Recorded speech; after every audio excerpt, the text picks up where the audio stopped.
All right, you guys are live. All right.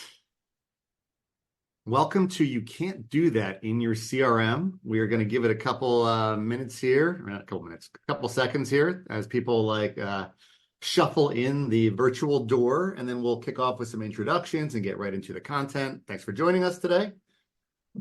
I am Dave Becker, the CEO and co-founder of CampusESP, severely aged from this photo. This is obviously an earlier photo. Clayton, when is your photo from? Yours seems recent. Daryl, yours seems recent. Mine seems like the most aged right now. That's pretty recent. I think last summer, maybe 2 summers ago. Not too bad. Yeah, mine's a LinkedIn photo from maybe a year back, so pretty recent. I measure my photo more in dog years at this point. So. Well, then you're really super young. Yeah. This was definitely a photo taken at the beginning of the founding of CampusESP. We can see the before and after shot that's happened here. So with that, I will kick things off. Again, my name is Dave Becker, CEO and co-founder of CampusESP. I'm here with Clayton Walker, who I'll introduce in a moment, and Daryl Isom as well. You have stumbled into You Can't Do That in Your CRM, and welcome. And we're going to jump right into some of the content we've created. First off, some logistics. Lines are on mute. In case you were just laughing like crazy, we could not hear you just now. If you're excited and screaming in excitement, we cannot hear you. However, if you do have questions, you can just use the Q&A feature to ask the questions, and we'll be monitoring it. We have another person on the call. Her name's Melissa Greiner, Mel, and she will be here monitoring Q&A so we can actually get your questions over to the experts as well.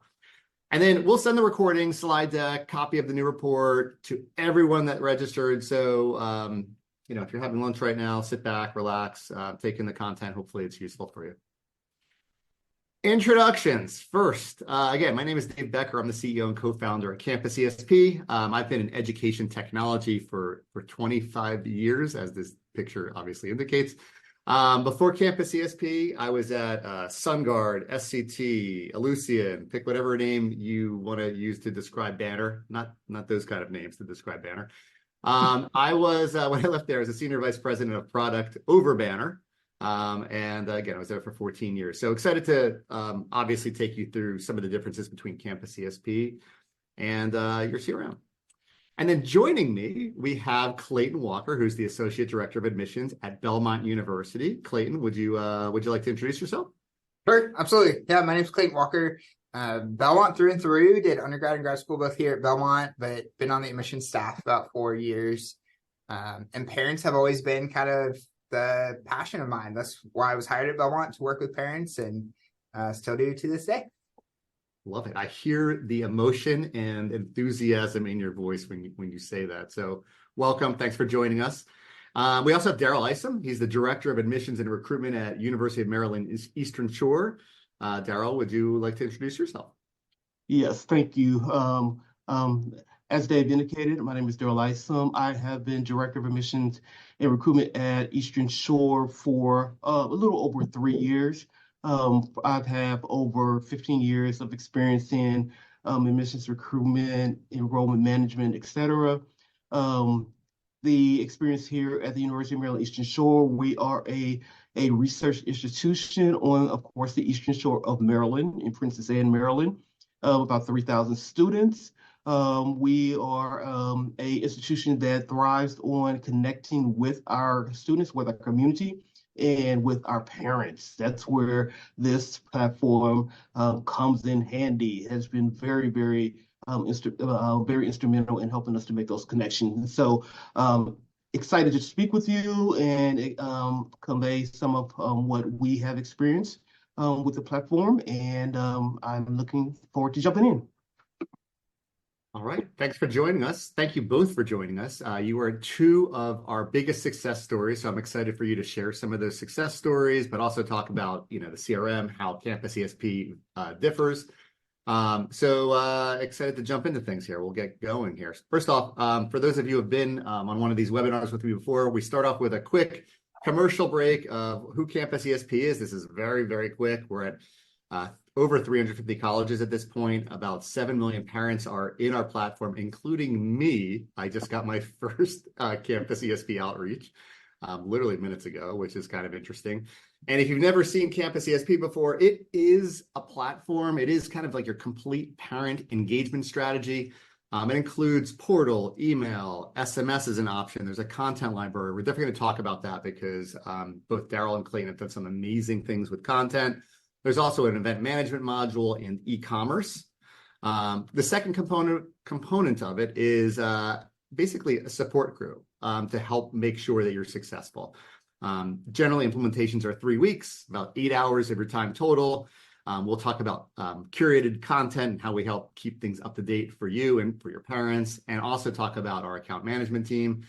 And then also analytics to show it's working. You have unlimited priorities, and it's important to know that you're getting a return on investment from your time. I wouldn't even say your money. It's really your time, I think. So all three of these are included with Campus ESP. We're going to actually talk more about these in a moment. But before we do, one more slide. You can see how well practiced I am here. If you do want more information on Campus ESP, I definitely recommend our website. Specifically, if you go to the blogs and resources page, it has links to research, case studies, webinars, and a search feature where you can kind of search on different things that might be useful for you. A lot of the information in there is not related to Campus ESP. It's more focused on parent and family engagement overall. So if you decide to build it yourself, that's fine. In fact, that's one of the things we're going to talk about in a little bit, which is what happens if you try to build this yourself.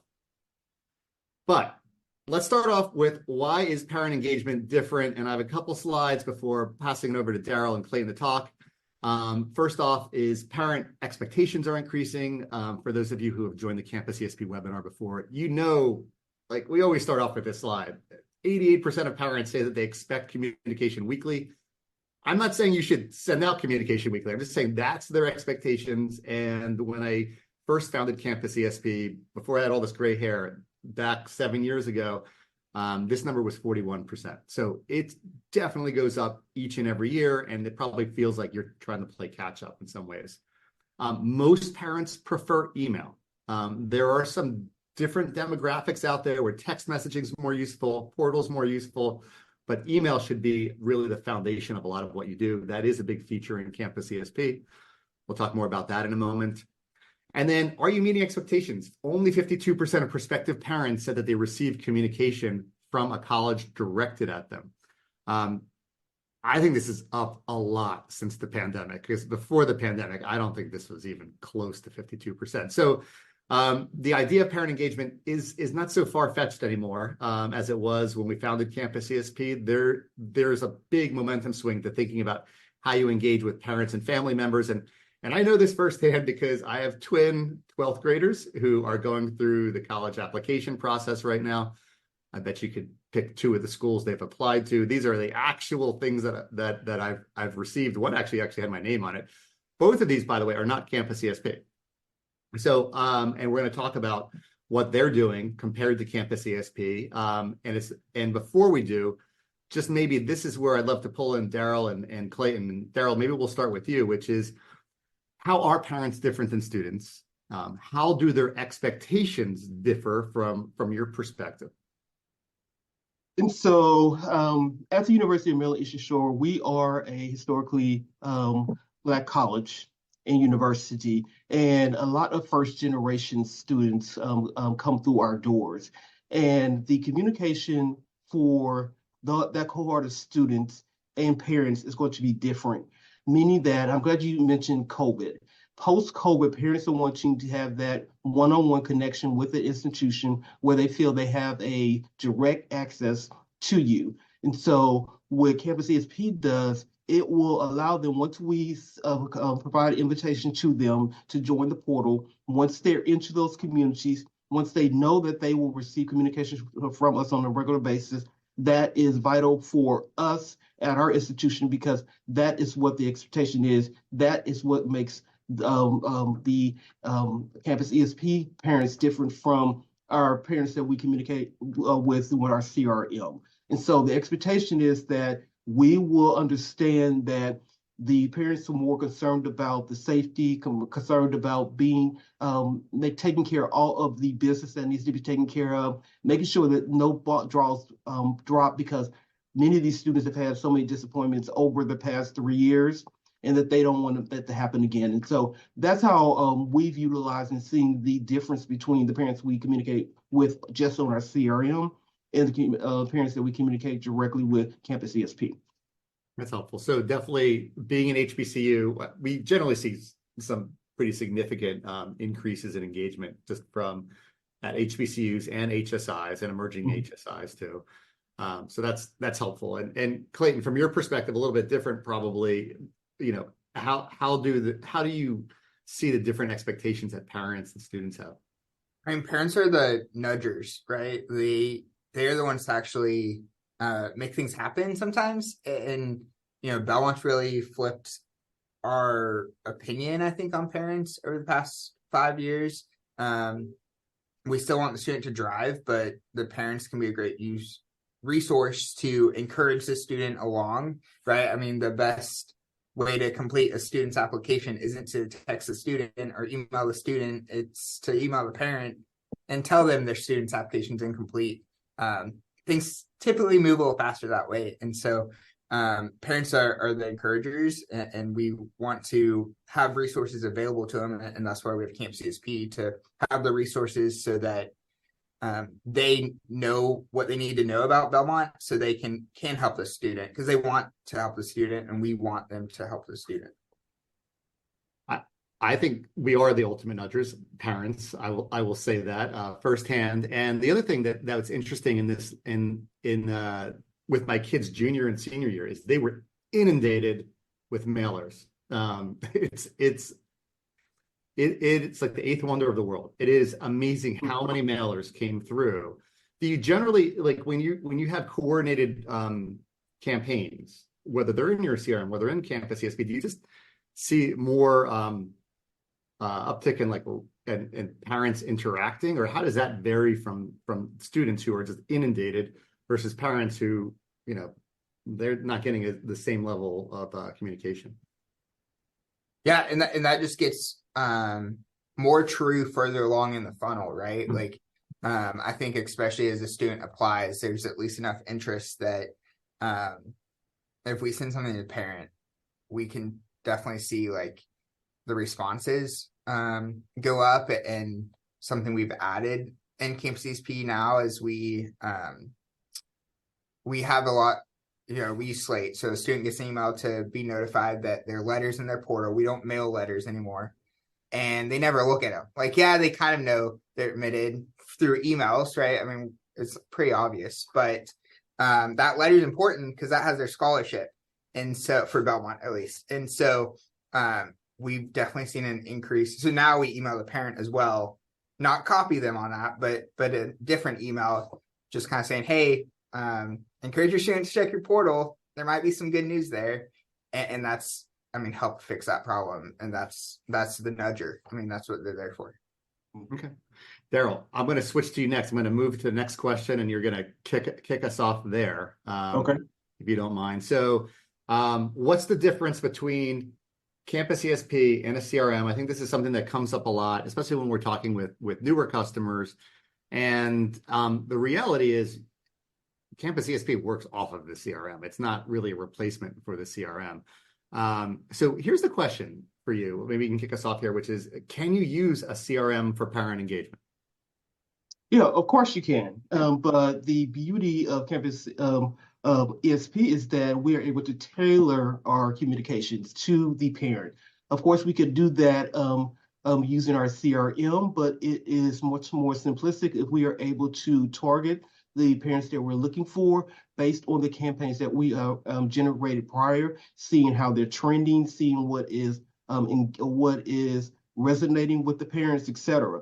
And so we can, and I'm sure we're going to talk about this a little later in this call, you can actually gauge or monitor how campaigns are driving, which if it's a little more taxing, you have to go run queries, segment, do all of those things just to find those 50 parents or those 20 parents that you're going to need that really need a targeted campaign or targeted message. And so that's the difference. And of course, as you indicated, you can do this on the CRM, but you won't get the personalized effect and connections that you do with Campus ESP.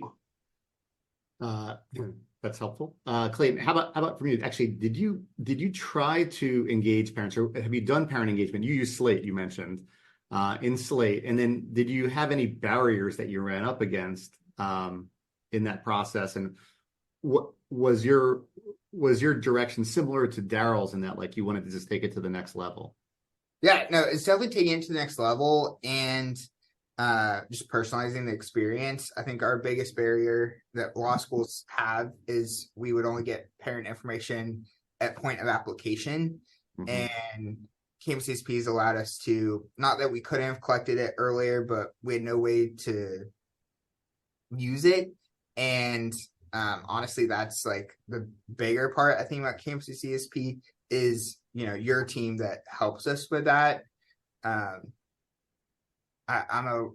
Every school across the nation would say they were probably slim staffed. And so we're no exception to that. And I was the parent comm guy. And so now, like, it's not just me, but, it's all the content you guys are creating that help get the content out that we want to parents earlier in the funnel, and then just a more streamlined experience for the parent. Okay, cool. I think that's a good lead into this next slide, which is just talking about the platform, how the platforms differ from a CRM. So I'm going to jump into it. Excuse me. I mentioned earlier how there's kind of like three parts to Campus ESP. The first one being an all-in-one parent communication platform with portal, email. I really think the email stuff is so important. That is really what drives a lot of the engagement, a lot of the traffic. And then you can differentiate yourself by using a portal. You can have great content. You can push out events like, a visit day or an acceptance event or parent orientation, student orientation, things like that. And we have some examples.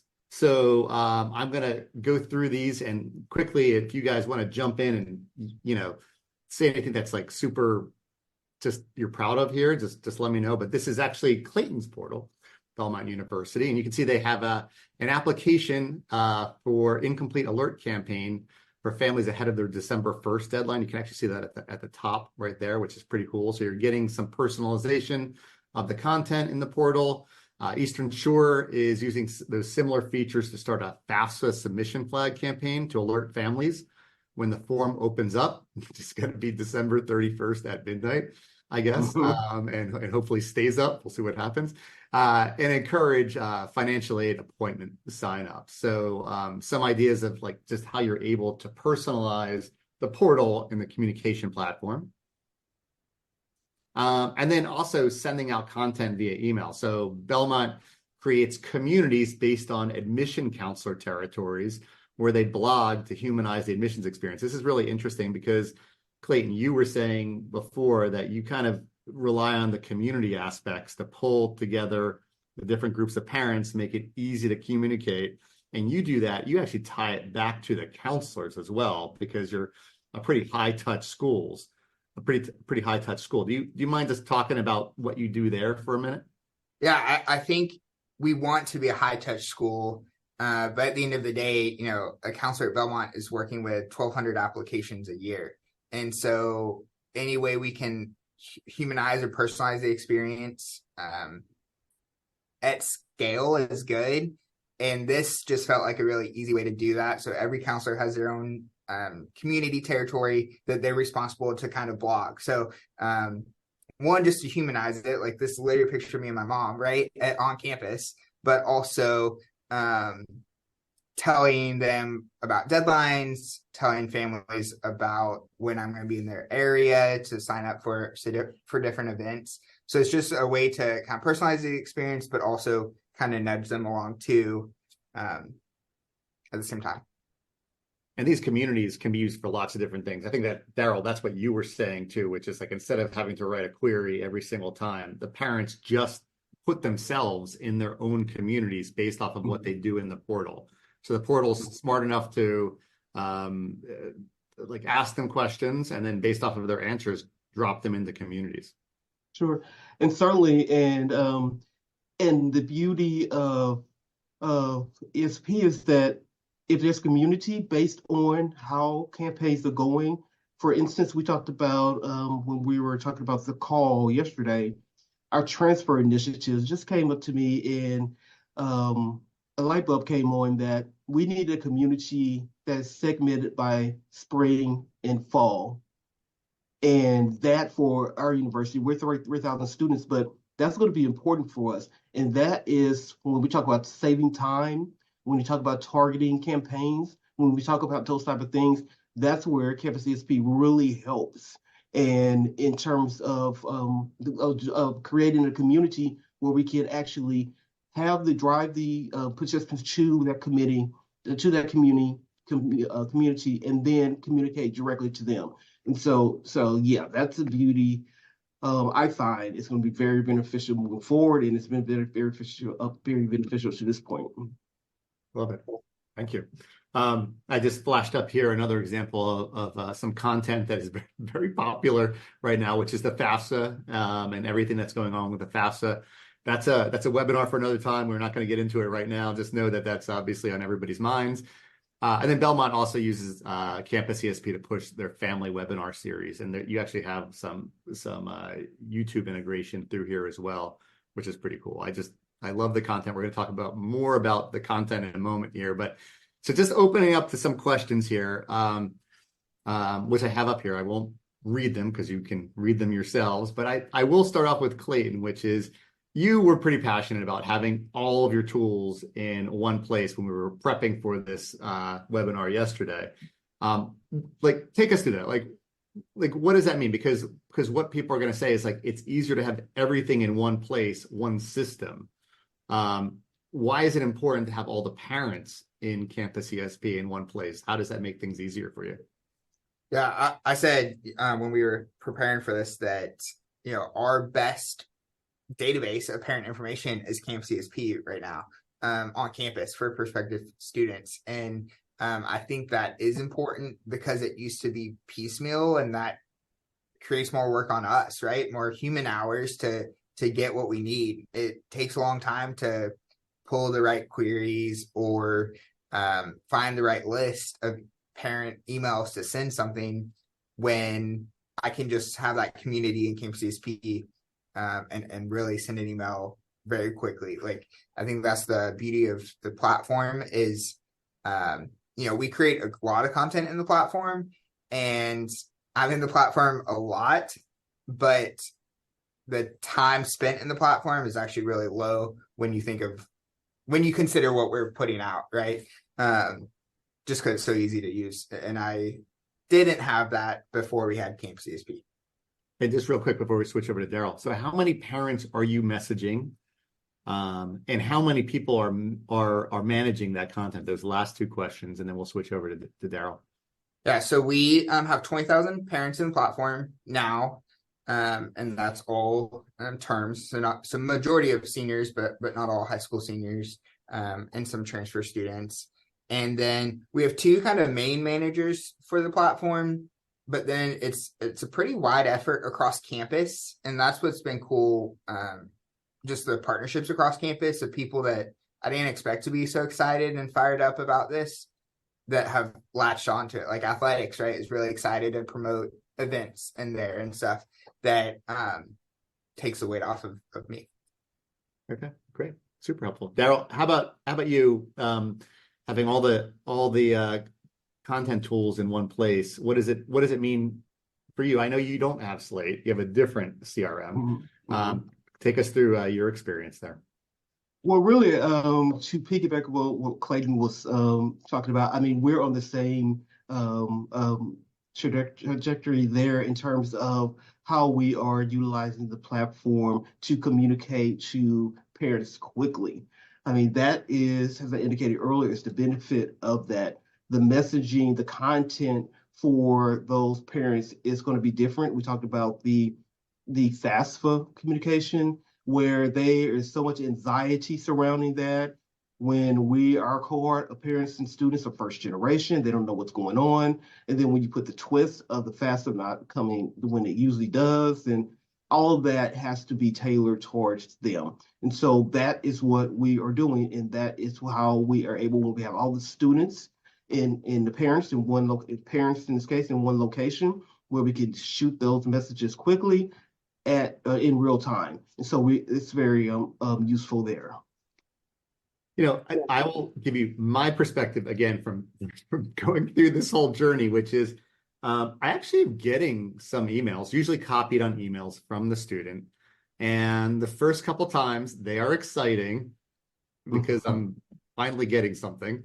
And then they become noisy because they're just stuff geared toward the student. And I think one of the things that's unique about Campus ESP is that when it sends the emails, it sends out personalized emails, newsletters that are geared toward the parent. And I remember a couple of years ago when we first launched Campus ESP, a lot of schools were worried about that. They thought it would be creepy. Well, it knows, where my student is in the process, or it knows that I'm a first-year parent versus a fourth-year parent.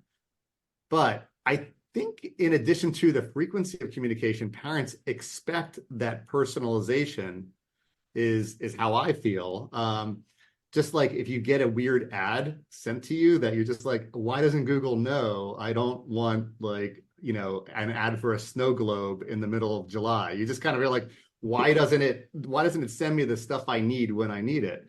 I'm just wondering if you have any examples of that, of like what you send parents that's specific to the point in time about how they can support their students in that enrollment selection process. Well, I mean, I think that the platform is for parents, and they understand that the message won't be something that we're focusing or trying to engage a student, because they have their own tasks, they have their own things that they're taking care of. The messages are going to be different for the parents, and we have the flexibility to do that on Campus ESP, because we know that the parents are expecting us to keep them in the loop on a regular basis, and not let anything that their child won't even consider until it's past the deadline or it's right 24 hours before the deadline. The parents will immediately get an alert. We do alerts, we do posts, we do things of that nature. They know if an alert comes, that's a little more urgent. They know if a post comes, they'll see that and they'll say, oh, I need to look at that. But we do call the action post and alerts, meaning that we're going to ask them to do something. And so we won't do that for the student. We'll send them the communication that we generally send to them. The parents is more urgent. It's that we need for you to do something, and they typically would do that. And so that is how they appreciate it. That's why they appreciate it, and that's why now they expect it from us. If they don't get a message, or they'll send me an email, what's going on? Is something going on with the platform? Is it down? I haven't received. The beauty of your team, you'll send the email out, the newsletter out. They'll get that on a regular basis. But if they don't hear from me, then they're concerned. And so we train them at this point. All right, great. I don't know, Clayton, anything to add before we go on to the next slide here? I would just agree with what you said. I'm really protective of our parent emails. I think it's really easy to shoot off an email to a student, but I think parents unsubscribe a little quicker. And so I really ask the question of like, do we need to send this as an email, or can we put it in the newsletter, right? We can highlight it and make sure it shows up in their newsletter that they're expecting. But once you lose them, right? And if you're talking to a student or parent of a student junior year, they're going to miss out a lot of content if we're not careful with what we send them. Okay.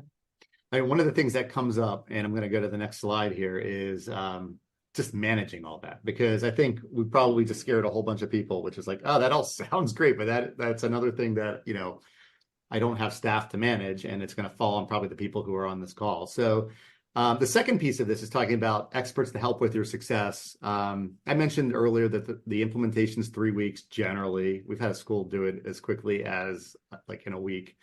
And there's weekly curated content from our team, which means our team actually puts content in the portals for you as part of the solution.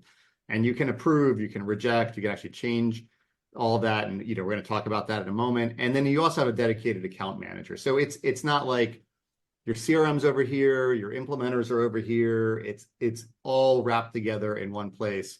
And generally, everything's just faster. So Campus ESP 3-week time frame. I don't know. It depends on your CRM. If you're going to create a parent portal, can you build it? Yes. How long will it take you? This is a time frame we saw from an implementer out there for Slate. So just to give you an idea of the timing difference there. And then the big thing I really think is content curation, and we're going to talk a little bit about that, which is 90% of the content that goes into Campus ESP generally, where there's some exceptions out there. There's some overachievers like the two gentlemen that I have on the call today. But 90% of the parent content comes from Campus ESP. So that's actually part of the service, which is if you have parents that just start scrolling, you will have the content to support that engagement. And at Eastern Shore, this number is a little bit different, kind of on target. Campus ESP created 87% of their content. Daryl, you guys created 12%. And then somehow, some way, Clayton, you created 35. By the way, this is the highest number I've ever seen. Yeah. So you definitely get some sort of award. I know you will hold us to that. And so we only created about 65% of your content. You created 190 articles from scratch, which actually is probably scary for some people on here. But a lot of that content curation is just handled as part of the service. So here's a couple questions. Let's start with Clayton here, which is, how much time do you spend in Campus ESP each week? I don't think we even asked you this. So I am curious about that, but how much time do you spend in Campus ESP, specifically on the content? On the content, I mean, honestly, 30 minutes. Now, Wait, each week. Each week. Okay. Because the way we've set it up well, and that I just approve some content. So it really didn't take a lot for me. And typically, we have a staff at Belmont that's kind of college specific, academic college specific. And so if they're going to email students something about their college, they just now have added into their routine to also post it in Campus ESP. So it really doesn't take any one person a lot of extra time. We just have a lot of people in the platform. That's helpful. And this is different than a Slate com flow, right? This is a content library. So when you build this, when you built all that extra content, it is there to be reused. You're gonna use it enrollment cycle after enrollment cycle, and for the most part, the system kind of manages that for you, then, right? Yeah, a lot of it's drip. I think it's a good balance of some drip content that is evergreen, and then content that's more time specific. But I think we definitely walked in. So we started Campus ESP August of this year. So 190 articles since August 1st, which is crazy. That is crazy. But we went into it saying, like, we're really going to focus this year. So then next year, that content's there for us. Love it. Daryl, now I know you feel bad you didn't create as much content maybe as Clayton, but like take us through maybe the implementation. Like how long did it take? What was that content creation process like for you? Well, I mean, the implementation went really fast. And so we have a really great representative from Campus ESP that walked us through the entire process. His name is Joel, and he just made sure that we understood all of the data that we would need to provide, how we wanted our platform to look, the communities that we wanted to have. Once we got all the information, when he was able to capture all the information up front, we were off to the races. And so our platform was up in 3-4 weeks tops. And we were starting to really see a lot of traffic immediately. As soon as we launched, the traffic grew and grew and grew. And so it's important that, and we're going to maybe talk about this on the next slide, but I'll kind of lean into it a little bit, it's important to know that you always have a team at Campus ESP that's there to help. I mean, if you have a new idea, if you have something that you want to add, if you have some support that you need in terms of something's not working, they're always there to help. And so that is a benefit for this platform that you really couldn't get everywhere, and that you really couldn't get if for a platform that's going to be as important as ESP is. Yeah, I want to like drill into that a little bit, because that was always kind of why we built Campus ESP, is like kind of everything you need all in one place. And I think like the technology is so amazing out there, just with a lot of different solutions, but it's only great if you can implement what you've seen in the demo.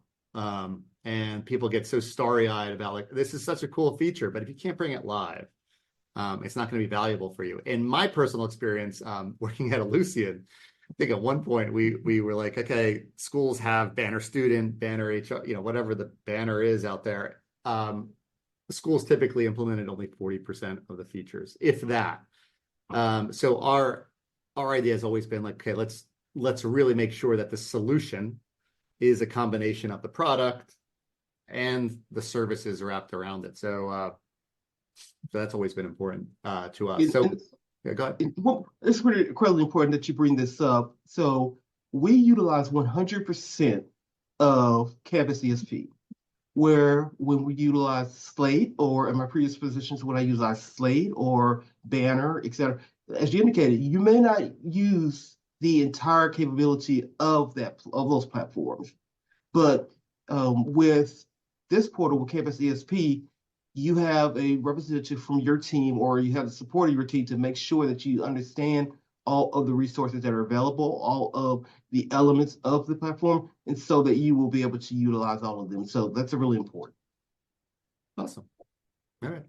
I'm going to move on to the next section, and we'll have some time for questions as well here. So let me just get going. Okay, the third piece, the analytics to show it's working. ROI, monthly insight reports. We call our dashboards performance dashboards. There's also, Daryl, what you were referring to is our year in review, which is every year at the end of the enrollment cycle, at the beginning, different points in the year, we'll actually say, okay, this is how it's going from our perspective, and this is what we've added, and this is how we think you can use it. In most cases, 95% of the cases, it's just added features we put in there. There's no additional cost. We want to just make sure you're keeping up with the technology, because I think more and more schools are engaging with parents. So you're going to have to, differentiate. You're going to have to write, Clayton, another 2,000 articles in there to really keep pace. But so some of the tools that we have that you can't do in your CRM is we have what's called Parent Promoter Score, and this is just a way to measure the activity of parents in the platform. Have they provided their contact information? Are they opening up emails outside of the platform? Have they fully registered their account? So you're able to see each parent and what their score is. And some schools actually take that back to their CRM. And we're seeing more and more schools do that. That score is really, really significant in a couple ways. For example, Belmont, Clayton, looks at a high parent promoter score parents that do not have a student in applied stages, and sends additional nudges to those students via Slate.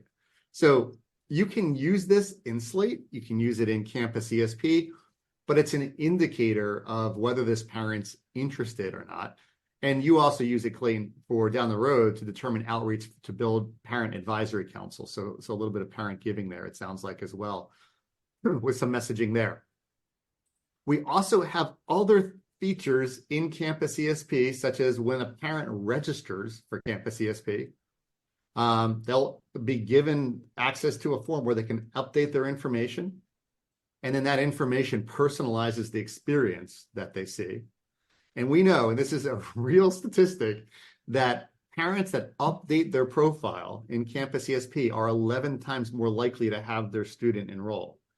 So it's not just about using Parent Promoter Score to figure out which of the parents you want to spend time on, maybe from a counselor perspective or outreach, but it's also super significant in understanding whether that student of that family member is going to enroll at your institution. And then a lot of dashboards. This is a new feature we rolled out this year. This is one example of a new feature we rolled out this year. And I will probably maybe even kick off Daryl talking about this because I know you were pretty excited about it. So what content's being read? What communities of parents are engaging the most? What are the advertising campaigns that are leading to results? Maybe it's the right campaign, but the wrong time of year. And then most importantly, how are families moving through the funnel? Similar to the students moving through the funnel, how are you influencing those students? And we do that by tracking parents going through their own funnel. So one more slide here. So then at the end of the day, we can actually look at that from a yield perspective. So the yield rate for Eastern Shore students on average, close to around 11%. Yield rate for students that have a parent in CampusESP, there's an actual report for this, is 16%. And yeah, I would always hesitate saying it's there's direct causality there. I think there's a lot of things from financial aid to counselors to the tour, but it's highly correlative. We see this at all of our schools, and I'm going to mention a research study here in a moment, but let's switch to just a little bit of discussion here. So Daryl, how do you know it's working? So you put in the time, you implement it, you're paying whatever the annual subscription is each year. How do you know it's working? Well, it's just what you outlined. The analytics are very important. The dashboards are very important. We can look at how our campaigns are performing overall, but we can look at down to the individual parent and how they're engaging our campaigns, how they're reacting to those campaigns, and how they are doing what we're asking them to do. But we can also gauge for as indicated earlier, the individual campaigns, how it's tracking. If we do something, as we'll talk about the FAFSA again, if we do something, talk about the FAFSA, that spikes really heavily. But if we do something, talk about homecoming, it may not spike as much. We need to look at that. We understand that the parents are not really concerned about what's happening on campus as far as those activities, those entertainment, those things. And they're concerned about making sure that the business is taken care of for their child. And so we can just do, rather than going into a CRM and pulling that data down, we can just look at the dashboard and quickly, we have to get a campaign, a message out like in real time almost. We can just go and look and say, okay, we need to focus on this cohort. We need to send it out immediately and it's done. And so without the dashboard, we wouldn't be able to do that. That capability would not be available to us. Yeah, you were saying, I think we're prepping, we were saying you don't need a researcher to get Yeah.